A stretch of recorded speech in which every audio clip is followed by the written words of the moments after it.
À Évreux, c'est dans son salon que Sandrine Armani s'installe quotidiennement pour travailler. Ici, elle peut crocheter jusqu'à 12 heures par jour. Elle a profité du retour à la mode des loisirs créatifs pour devenir auteure. Cela fait une dizaine d'années qu'elle vit de sa passion. Il y a une époque, je pense que les femmes ont fait un blocage sur tout ce qui était l'image de la femme à la maison.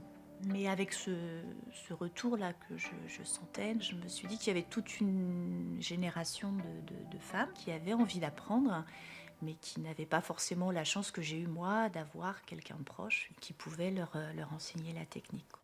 Depuis ses débuts, la créatrice a écrit plus de 65 livres, traduits dans 7 langues, certains tirés à plus de 100 000 exemplaires.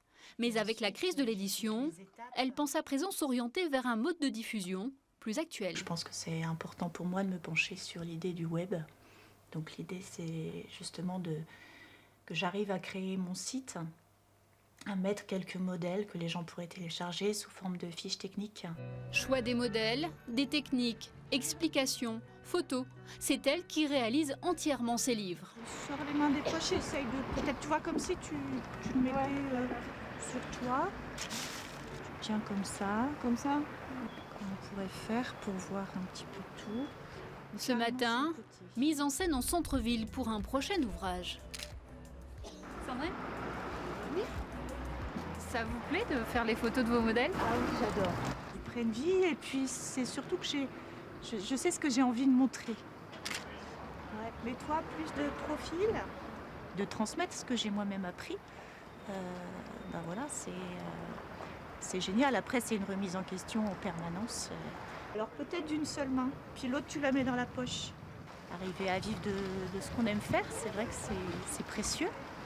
Donc voilà. Donc, j'aimerais arriver à continuer dans ce sens-là, dans ce domaine. Vivre grâce à leur création. Elles sont nombreuses à en rêver. À Saint-Étienne-du-Rouvray, Fatimata s'est donné 1 an et demi pour y parvenir. Chaque soir, en rentrant du travail, la jeune femme commence sa 2e journée. Je travaille tous les soirs, 2h30 par jour après le boulot. Tout ça pour pouvoir honorer mes commandes et puis avancer dans mon projet, quoi. Je suis obligée. Je me dis c'est ce sacrifice-là et puis après, je serai tranquille. Parce que je sais où je veux aller. Il faut que ça marche. C'est parce qu'elle ne trouvait pas de pantalon à sa taille qu'elle s'est lancée. Autodidacte, elle a tout appris grâce à des tutos sur Internet. Ça m'est venu comme ça parce que ma sœur, en fait, elle voulait un pantalon. On avait vu une publicité d'un pantalon super coloré, trop beau.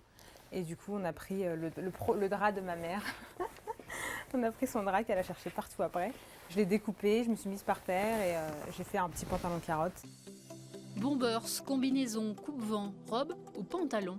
Avec ses tissus africains, la jeune créatrice réinvente toutes les pièces de dressing occidental. Je suis de nature assez réservée et ça me permet de me libérer, de m'exprimer et de tout ce que j'ai dans ma tête, de le mettre dans ma couture et j'adore. Je me dis quand je porte quelque chose de moi, je suis fière, quoi. Ou quand je vois quelqu'un qui porte un vêtement, moi, je suis contente.